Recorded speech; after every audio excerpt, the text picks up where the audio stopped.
Welcome to the Silver Mature WomanPreneur Podcast, a podcast for and by women over 50, providing faith-building strategies for female entrepreneurs looking to achieve higher levels of productivity, capacity, and growth, where we strive to focus on God's agenda while building our businesses to serve our community with excellence. Welcome to the podcast.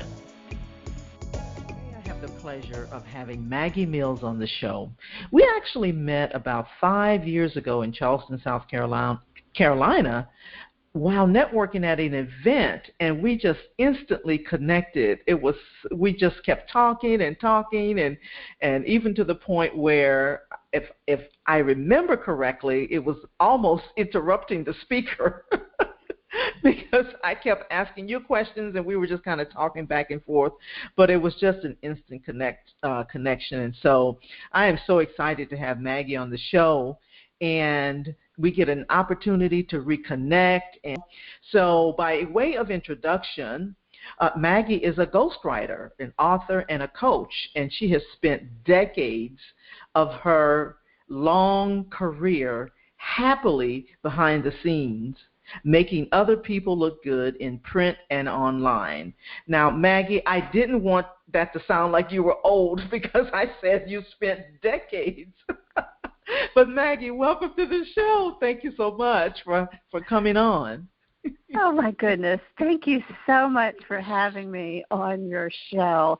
And it's a delight to talk with you again. And, you brought up that event where we met each other. And I'm thinking back to that going, we're the kind of people that we wouldn't have been allowed to sit next to each other in school, would we? I know. Because we were just talking, and, the teacher would have said, well, actually, the teacher probably would have put us out of the room and sent us to the principal's office, right? I spent a lot of time in my education in the coat room. Oh, my goodness. I liked it in there. It was warm. Well, Maggie, I got to tell you, I've had several authors on the show, but I've never had a ghostwriter on the show, and this is pretty cool. So I can't wait to dive in about what do ghostwriters do? I mean, I actually know one other person that is a ghostwriter. I haven't had her on the show or anything, but what does a ghostwriter do? I mean, I know a little bit about it, but perhaps you can kind of enlighten us. Well, I'm very fortunate because being a ghostwriter is absolute fun. I enjoy this. I joke around about it a lot. I tell people I'm probably the most published author you have never heard of. Mm-hmm. And I like it that way. And basically, I collaborate with people who have something to write, and they would just like a little collaboration to help them get through the writing process. And I help people write their books and anything with the written word. I'm writing speeches and scripts and website content and all of that. But the ghostwriting mostly refers to the books I help people get published. And it's an absolute fun job because I meet all types of people from all over the world. They all have a fascinating story to tell, and I get to be them for a few months. And I learn so much and come to understand other people's experiences through this process. So I feel like it's a gift to me to be able to do this. Definitely a gift. I bet you're in high demand. Well, I have to say that during the pandemic, a lot of people decided it was time to write their book. So, yes, business has been good. Well, that's awesome because, as you know, a lot of people who have been in other industries, have, had to kind of pivot their businesses and things like that. So, Go ahead. Were you going to say something to that? Take a breath. Yes, I was going to say yes. I feel so fortunate because I was watching other people have such difficulties with their businesses, facing difficulties on the business front as well as the personal front, dealing with shutdowns and the general atmosphere over the last year or so. And so my business really, really shifted because when you and I met, I was mostly marketing, and I've always used writing in the marketing. And as soon as the pandemic started and we had the shutdown, my business plummeted like so many others. But I consider myself very fortunate that this was a portion of what I was already doing, and it blossomed. And once it did, I felt like this is where I've really belonged my whole life. And I have not looked back. So I look at it as a blessing, and I'm so fortunate to have had this happen to me and that I can serve others in this way. Yeah, I mean, I remember because I went to an event with you, and I remember we were doing, because this was after we solopreneurs. We went to an event together, helping people, figure out, do I really want to start a business? What do I need to know before considering a business? That was a fun event. I enjoyed that. And thank you for going along with me. I appreciated having you there as my cheering section. Well, I still have those pictures on my phone that we took together, so it's always a nice reminder. Yeah, it's always a nice reminder. It's definitely, people have had to pivot and things like that. And, for you, I know marketing, everybody needs marketing. So fortunately for you, you had the experience, of marketing and, bringing people's books and projects to life, through ghostwriting. I mean, that's like a happy little marriage, isn't it? It is. It works out very well because, anyone writing a book, the goal is to actually sell it one day. And so with the marketing background, I can keep that in mind as we're working on their book together and encourage them to start promoting their book even before we finish writing it. You start promoting that book. And as we're writing the book together, we can add things to the content of that book that will help drive their business, because a lot of books, and we're going to be talking about that in a little bit, I know. A lot of books are written by business people to help promote them. And let's say if someone's interested in developing some speaking opportunities through this book, well, chances are they've already spoken some places before the book gets published. And we'll be sure to talk about those in the book so that we're planting ideas with the readers. Oh, this person is a speaker, and I really like this topic, and let me look in the back of the book about how to reach out to them because maybe they can speak to my group or come to my program. And anywhere where they're an authority in their field, we make sure that we're mentioning certain things that will help drive business to them while we're working on their book, to keep planting those little ideas, because in marketing and as an author yourself that to get people to take action, you need to tell them at least 5 times what you'd like them to do. Yeah, that is so true, so true. Sometimes I forget, though. I think, hopefully they've seen it. But I do. Thank you for the reminder. Is basically what I'm saying. But I think this is a great kind of a segue into what you do to help your clients. What are some of the ways in which a book develops alternate revenue streams? Well, this is the fun part. It's all the fun part. What am I saying? This is another fun part. Because so many people, they think, well, I'm writing a book and I'm going to put it up on Amazon, and that's where my money's going to come from. And you will generate revenue that way from the actual sale of the book. But that is actually one of the minor ways that your book can generate money for your business. We mentioned a few minutes ago about speaking opportunities. Keynote speakers get paid, and when you have a book out there, you can take it with you to your event. It's easier to get booked for these speaking events when you're in correspondence with people who book. You can say, well, I've already written something, and so they're going to say, oh, well, they must be an expert in their field. They have a book.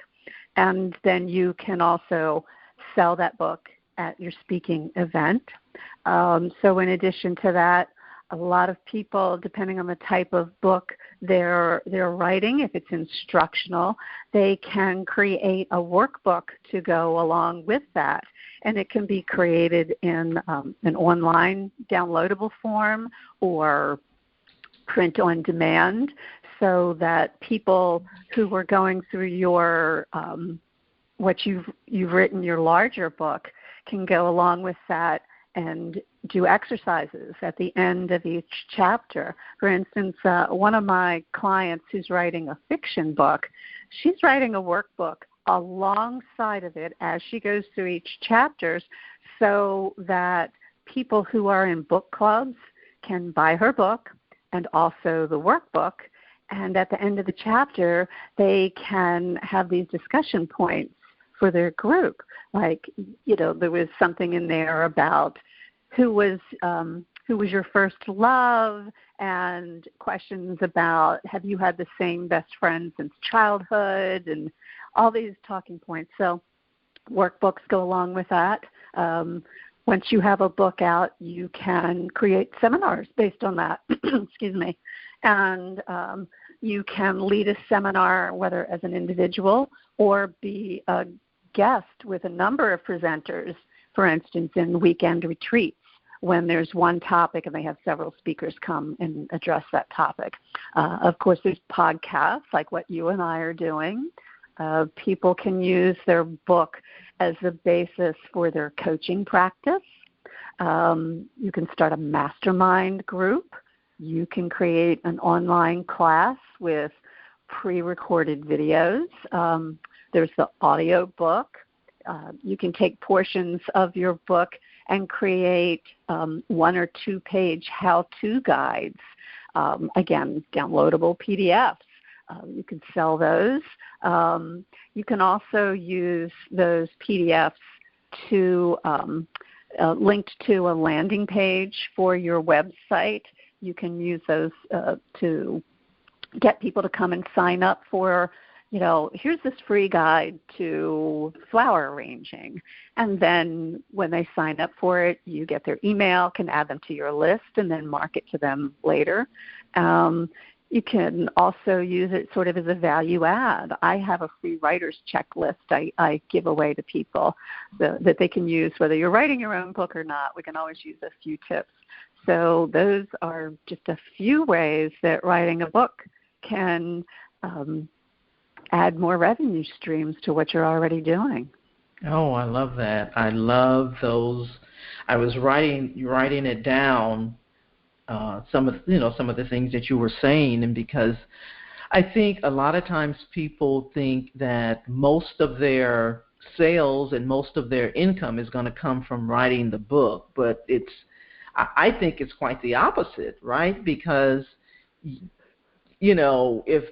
if you're not like a major New York selling, New York Times bestseller list, people don't really know you, and so unless you're in that category, you're not going to get a whole lot of money from book sales, is what I'm saying. And so I love that you were giving these different ways that a person can make money, starting from the publishing of their books and things like that. So I love that.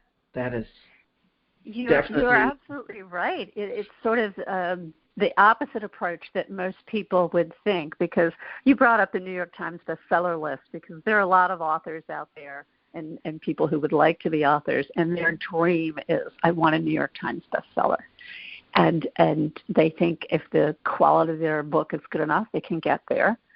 And that does happen. Like also sometimes the local high school quarterback makes the NFL, and it's about the same possibility that happens. But those people who are making the New York Times bestseller list, they are already established in their field in many cases. They are already well known. They've established their social platforms. So when you start out with a book, even if you're a big fish in your little pond, all the things that you do to promote your book are establishing and growing your platform, which will in turn help you sell that book and more books. And I know a lot of authors are introverts, and they don't want to be involved with social media. But the way publishing is going now, you need to be out there. And the nice thing for introverts is some of them do very well on social media because they can plan their posts. It doesn't always have to include pictures of you. And they're getting their message out there. And they're increasing an audience where they don't actually have to interact with people live. So, and then there's always people out there who will do all that for you. You can hire somebody to handle all of your social media, and you never have to touch it. But it is necessary to getting your book sold. Yeah. And I was going to say the other way that they can become a New York Times bestseller is to hire Maggie as their ghostwriter. I have one client right now who's absolutely convinced that's going to happen, and I can say, from your lips to God's ears. There we go. So, what are some ways that? Well, let me ask this question. So, as a ghostwriter, what is the process like? What is it like to ghostwrite a book? Well, this is it's a close relationship with people in many cases when I ghostwrite their book. Now, occasionally, and I'm hired two ways. Publishers hire me to work with their authors because they've got somebody come on with a really great idea and they're not very strong writers. And so they bring me in to help them. And then I work sometimes directly with authors because all of my work is word of mouth and referral. So in a few cases with authors that come through a publisher, I have met them only once, and I write their entire book. And I insist on meeting everyone at least once because I need to know who they are and what they sound like. So we start there, and in many cases they have all the material ready, they've had recorded conversations, and then they just give me access to everything, and then I go write the book. Now what the more normally happens and more frequently, which I'm happy about, we have that first meeting, and everything is done by Zoom these days. Isn't that wonderful? Because you can see people, and again, we have this initial meeting to make sure we all want to work together and we like each other, because this process, depending on how far along they are, how much work they've already done toward their book, it can be 6 months to 18 months where we're meeting every 2 weeks. So we have this meeting, and I'm literally listening and watching to the way they speak and the words they use, because the idea for me as a ghostwriter is to represent them and speak in their voice, and not to write a book that makes them sound like an English professor, because after all, whoever bought anything from an English professor? Well, isn't that the truth? Yes. So we want to make them sound intelligent, and they are, but it needs to be their personality, because that's what keeps the reader interested. Wouldn't you rather read the autobiography of a movie star you like rather than a book about tort law? Yeah. That is so true. That is so true. So we start with that meeting, and then the author will forward me anything they've already got together. If they've written notes, and sometimes people have a partial manuscript. One person I work with gave me this long list of contacts, telephone numbers of people he's known over the years that he wants me to go interview. So those kinds of things are sent to me ahead of time. Some people, when we're writing business books for them, they have blogs they've already written that we can resource, all kinds of things like that. They send those to me. Then we meet, start meeting every 2 weeks. The first thing we do is create an outline of how we want this book to go. And we agree upon that. You know, these are the chapters, and this is our introduction, and we're going to move from there. And then each week, I basically interview the author. And even though I write the book, I call them the author because it's all their idea. It's their baby. You know, it's their creation. So we'll do about a chapter a week. We talk about what's going to go in that chapter. And I record that Zoom, and then I get a transcription of that interview.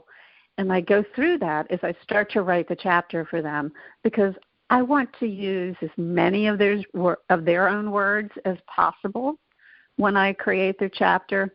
And as I'm writing, that's when I go back and do research to back up what we have in the book, because my initial training many years ago was in journalism.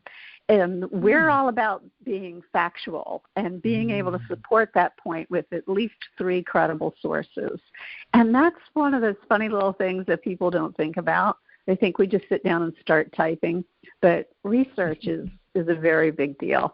And it's not only things like, you know, we add statistics to their books. I'm working with somebody right now who's talking about in vitro fertilization. So I go, you know, and I'm researching the average age of people and the success rate and things like that. And, you know, in conversation, we'll say, who was it who talked about you need 10,000 hours? Was that Malcolm Gladwell? And I really liked what he said about something. So I go back and I research quotes to add to the book. And so when I finish that chapter, I submit it to the author. We have another meeting. They get to look at that, and then I move on with the next chapter. So it's very well organized, the process we go through. Yeah, it actually kind of inspired another question, and actually 2 questions. So, what is your favorite genre, and what's the longest project you've ever had, ghostwriting project you've ever had? Let me see. So far, longest project is about 14 months. And my favorite genre, I'm loving all of them. I've helped people with a couple of marketing books, and those came the quickest to me because I really know that industry. But I think there's one that really, really just touched me, and it was a business book, and it was, and I never give anybody's names because I'm a ghostwriter. Right, of course, you know? Of course. And, you know, so it's a very discreet service I offer here, but I do talk about them. I just don't give their names. So I was working with a very successful businesswoman, and she was talking about creating role models for women of color in business and breaking through the glass ceiling. And as part of this, she was talking about how her family came to this country, and they came here because of and during the fall of Saigon. And she was talking about how in order to escape the country, they wound up on a barge. You know, her family got separated. Her father and grandparents didn't make it onto the boat. Her mother and the other children were there, and she was a few months old, maybe 18 months, small enough to be carried in the arms. And they were on a barge. They needed to get onto a larger ship to get out of the bay and to safety. And the only way to get her on that ship was to throw her. And her brother, I'm going to cry. I'm going to cry again. Her brother threw her up to people hanging off the side of the ship who were going to catch her and get her on board the ship. Oh, my gosh. See how much this Wow. You learn about other people. I didn't mean to cry. You learn about other people's experiences, and it just opens your heart up to everything. People go through so much. Yeah. And this is why I say everyone has a story to tell. Yeah. Yeah. And if it helps just one other person, then it's worth the whole process of writing your book. Wow. Wow. Oh my gosh. Going through that process helps you even more, because you have to, visualize it and picture it and, all those things. So you probably go through a lot of emotions too. When you're... I do. Yeah. Mostly I can stay emotionally separated from things, but this woman, and she was just so charming and lovely to work with, but one of the reasons I find this work is a gift is because it really exercises your compassion muscle and your empathy muscle. I work with a number of marketing agencies and things like that, and I'm seeing the trend now is that these are our missions and value statements, and we are going to work with people who have the same mission and values we do, because this is very important. And I understand where they're coming from. And basically they're saying, we only want to work with people like us. Mm-hmm. And, if they feel like we're saving the environment and, we're doing this, their reasons are very noble. Well, I have had people approach me who were very, very different than me. And I haven't necessarily believed in their mission and values. Mm-hmm. And I decided to take the work on anyway. And this is what has happened. These people who are very different from me, whether religiously or politically or perhaps their business views, I have come to care for each of them very much because in the process of working with them, I'm not seeing their differences. I'm seeing our similarities, and I'm seeing where their heart is in the right place and their intentions are good. And these are good people who I might otherwise reject out of hand because we're not the same. And if I followed, this trend now, we only want to work with people who have our mission and values, and I'm just coming to love these people. I fall in love with all my clients. I do. I just really begin to believe in them, and I want to help them. And I have just been so touched by this turnaround. One of these clients, the publisher even came to me, admitted, none of our other writers want to work with this person. And I said, well, let's find out what this is all about. Let me see. I like a challenge. Like I said, at the beginning of the show, I've never interviewed anyone that was a ghostwriter. And so it sounds like, it can be very intense and as well as fulfilling, because it touches a lot of areas, in terms of emotionally and things like that. But I tell you, I have so much compassion and so much respect, actually, for writers. I've never really considered myself a writer, but I knew that... Well, it's about time. You need to. You are a writer. Well, I've written a couple of books. However... That's just a couple of books, she said. Yeah. I honestly do not consider myself a writer, because as I am interviewing, and plus, I don't know if I mentioned that to you or not, but my husband is a writer. He writes scripts. And when I watch him in his process, and as I interview other authors and, talk to other people, it's like, no, that's not me. Now, what I love is what I'm doing right now. I love interviewing. I love audio. I love this part of the process. And so I guess in that respect, that, I'm in my lane. And so I love what I'm doing, in this genre. And that's a little bit of writing. I mean, it requires that I know what I'm talking about, and I know how to interview, and I get better and better, and I work at it. But this is really, really my genre that I really love to interview, and I love podcasting. And so, yeah. Anyway, this is not about me, but well, it takes a special skill to be an interviewer. And it takes someone who really listens, first of all, to what their interviewee is saying, because you have to pivot constantly during the conversation. Yeah. And you really need to care. That's what makes a good interviewer, that you're not just pushing through your list of questions. You go, oh, wait a minute, you brought that up, and that reminds me of this other thing.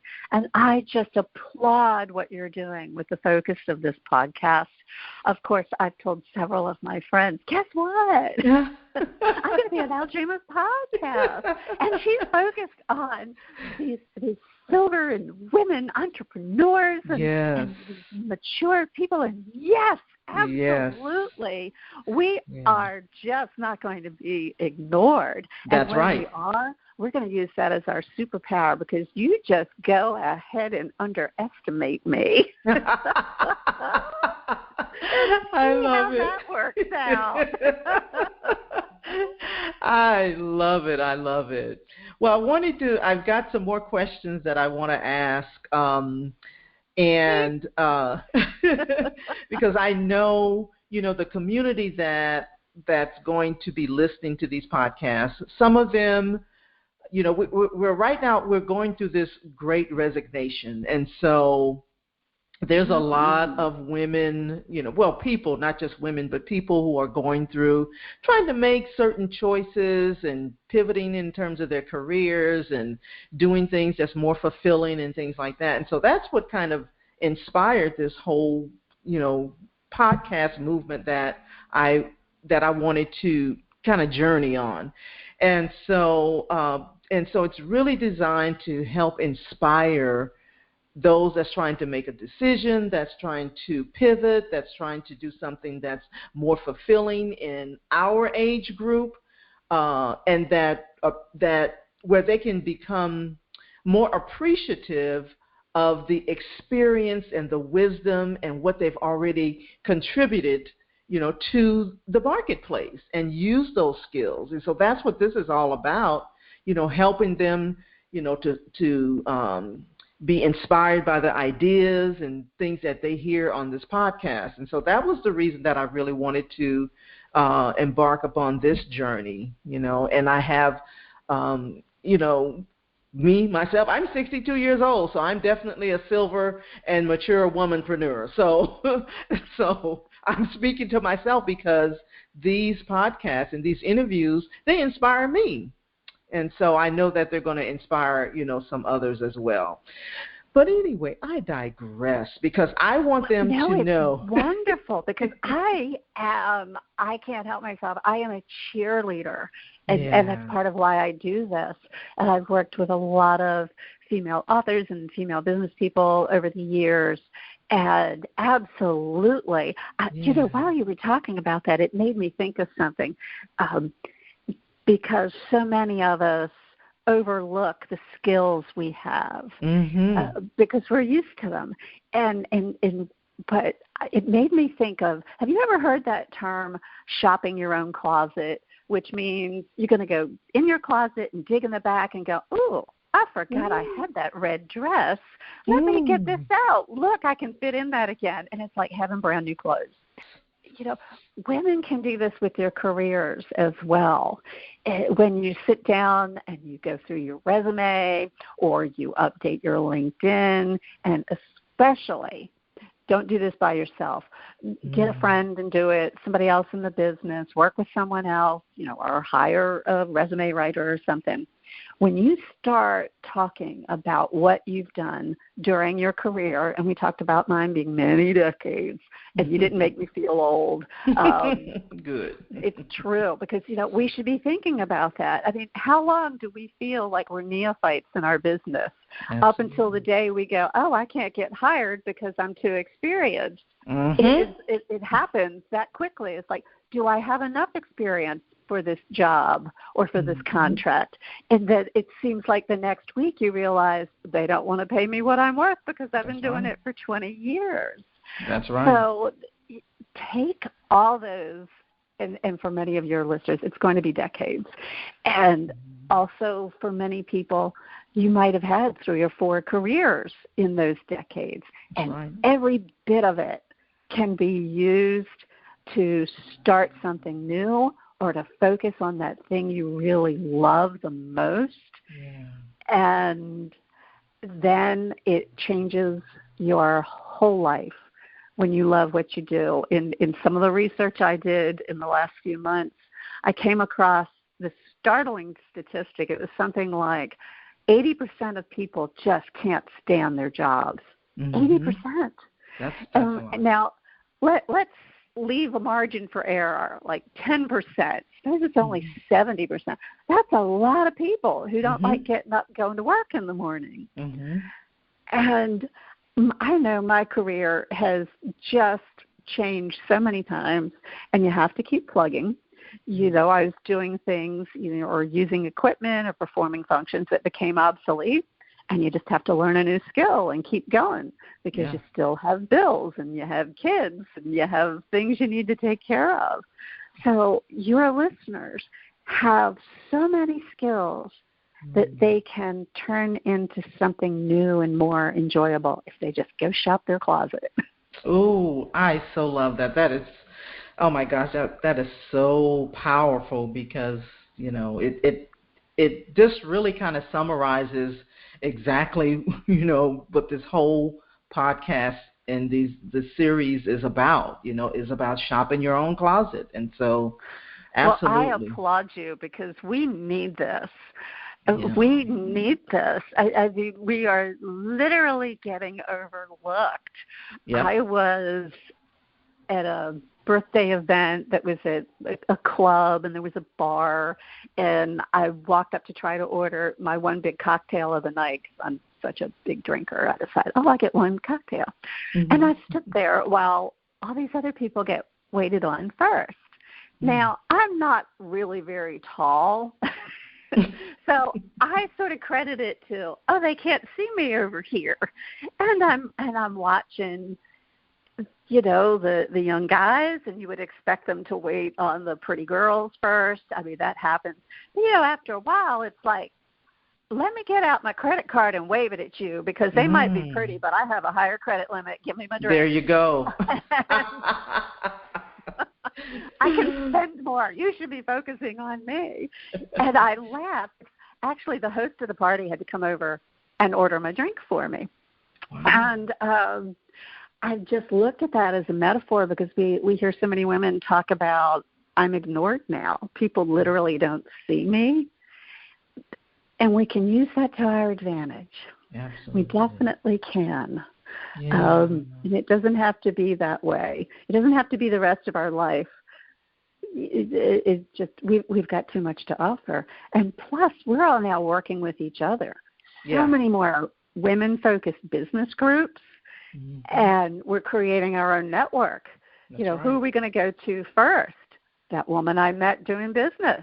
That's because I've gotten to know her now, and I want to work with her because I like her ethic, and I've met other clients who've worked with her. So we're developing our own networks. You're absolutely right. So keep going. I know, right? Right? You have to cut me off. I just love this topic. Well, I didn't want to because it was so good. It was so good. So. Well, I just want to applaud you for focusing on this group. We really appreciate it. We got years to go yet. Let me tell you, the lifespan is longer and longer, and we do not want to die of boredom. That's exactly right. That is exactly right. So then, what are six things to know before writing a book, whether you are writing it yourself or if you're collaborating? What are some things that you must know? Well, the first one probably sounds a little silly to people, and that would be choose your topic. Mm-hmm. And because a lot of people say, I just know I have a book in me. I'd love to write a book. And for instance, if you're the CEO of a company and you're getting ready for retirement, you might decide, you know what, I've been in business for 40 years. I have got a lot I can share with people. I've got some interesting stories. Well, recording everything that you've done over a 40-year career could take another 4 decades to write. Yeah. And it's a very broad topic. Yeah. But what you can do is focus on one area that differentiates you from other people in your business. For instance, were you the first woman in aeronautical instrument sales? Or did you hide the fact that you had dyslexia and you overcame that to be very successful? Did you specialize in turning prisoners into entrepreneurs? There's one very particular aspect of your experience. And not only does that make your book more readable, it makes it more sellable, because the more we can niche down, people talk about, everybody will want to read my book. Nope. Niche it down. Is it, women 40 to 60? Is it people who've worked in the music industry? Is it young parents? That's what increases your book sale. So choosing your topic is the first one. The second thing we touched on a little bit earlier about create an outline. A lot of people think I have to sit down and write this book from page 1 to page 5,623. Nope. Go back to high school, create an outline, because I look at that as like, I look at the book like a Mardi Gras float, that underneath that fancy float, there's a frame, and your outline is the frame. And then you build on it. You add the paper mache, and you put wheels on it, and you put flowers, and you paint it, and sprinkles and everything. But you have to start with that frame, and that's what your outline is. And then do your research. Because it will actually speed up your writing process. Because as you're writing your book, let's say, you want to write that marketing book. Well, you need to put some statistics in there, because that adds to your credibility and it helps people understand what you're talking about. So do that research ahead of time. If you're in the medical field and you're talking about a particular disease, you might want to research, the first physician to diagnose that, and you want to research recovery rates. So you do that. You can not only do your online research, you can visit specialty museums, like museums for period clothing or manufacturing museums. There's a spy museum up in Washington. All those things are part of your research. Then you can start writing. And, we could spend days talking about the writing process, but a lot of people try to edit as they write and make every paragraph and every chapter perfect before they move on. That's me. No. Can you just, I'm shaking my finger at you. I know. Just start writing it down, and you will have plenty of time to go back and edit. And one of the things I tell people to do, and I do this myself, I keep a little book with me all the time, and I keep it in the little pocket of the door of my car. Now, I do not write while I'm driving. I can barely drive while I'm driving. I don't text while I'm driving. I do admit I have made notes at a particularly long traffic light. But, when you get this great idea, people get ideas in the shower or while they're driving or sitting at the movies. So however you like to keep notes, on your phone or record them, as soon as you have an idea for your book, write it down. And then when you get back to your computer, you have create a file, like here are all my notes. And, maybe this is like a character I want to write about, or there's this particular thing that happened in 1963 that I want to add to my book. So that's part of your writing process.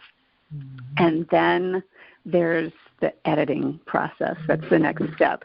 And people will be surprised that a lot of times there's more writing that gets done during the editing process than the initial writing process.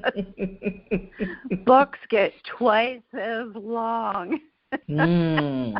Wow. Yeah. And then finally, part of the book writing process is the marketing and publishing, that you need to be thinking about that. You can never start thinking about it too soon, from day one. And there's so many ways to publish now, and I just love the fact that publishing is opened up to everybody. No longer do you have to find an agent and spend hundreds of dollars in postage to mail off entire books just to be rejected. So marketing and publishing, we talked a little bit earlier about you need to have social media presence. People need to know who you are. And you can put up posts like, okay, I'm doing it. I've decided I'm going to write this book. This is day one. And all the way through, hey, I'm working with an illustrator now for my cover. What do you all think? Like, here are my 3 options. And you get people involved. So when it's time to sell your book, they're already used to the idea that Aldreama's got another book coming out. I can't wait to see this one. Yeah. So your pre-sales, can you tell that marketing background of mine is coming in? Yes, I can. Yes, I can. I have so many questions. I want to bring you back on for another interview. Goodness, I do, because we have not gotten, the questions and the value and what you're bringing, is just so awesome and so amazing that I want to have you back on the show.